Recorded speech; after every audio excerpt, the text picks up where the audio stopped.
ረመዳን ከመምጣቱ በፊት ካሁን ሁለት ነገር ላስታውሳችሁ አንደኛ እንግዳ ማለት ነው በመጥራት አላህ የሰጣችሁ ማለት ነው ባለቤቶቻቸውን ጊዜያቸውን አትግደሉባቸው ከዚህ ማለት ነው እስከዛ ድረስ ሱፍራው ካልሞላ በስተቀር ያልተጾመ እንዳይመስል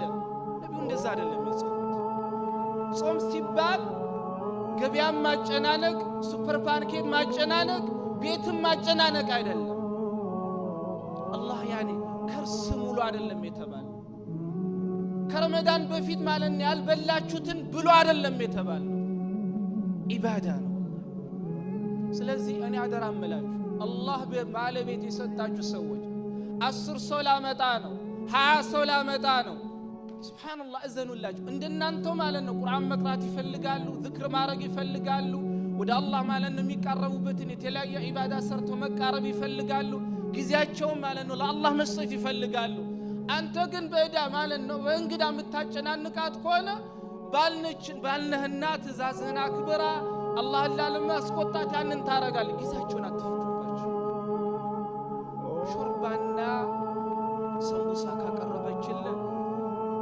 ገና ከበር ስትገባ ማለት ነው አንበሳውን አትበል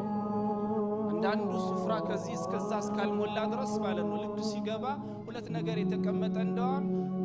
አባወራነት ይሰማል አንበሳ የታለ ይላል አኺ ሱብሃንአላህ ነብዩ አለይሂ ሰላቱ ወሰለም አፍጠር على التمر أفطر على المويه أفطر على حاجة بسيطة بس سبحان الله نبي عليه الصلاة والسلام باقي ትንሽ ነገር ላይ ነበር ግን የሚገርመው ያ ሁላ ይበላም ወስተም ማለት ነው والله እንደፈው ሱሪያ ላይ የመን ላይ عراقي افغاني والله بلدنا بلد ኢትዮጵያ ነው የተለያየ ሀገር ማለት ነው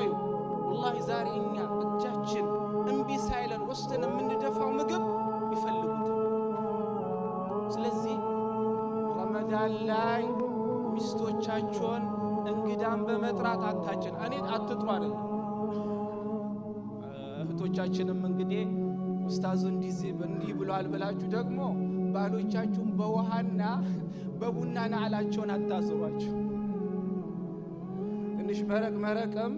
ማርጠቢያም እንኳን ልታቀርቡ ይገባል ማፍጠሪያውን እዚህ ብታመጡት ደግሞ ብዙ ላጤዎችም ባሉ ስለዚህ ኸዋኒ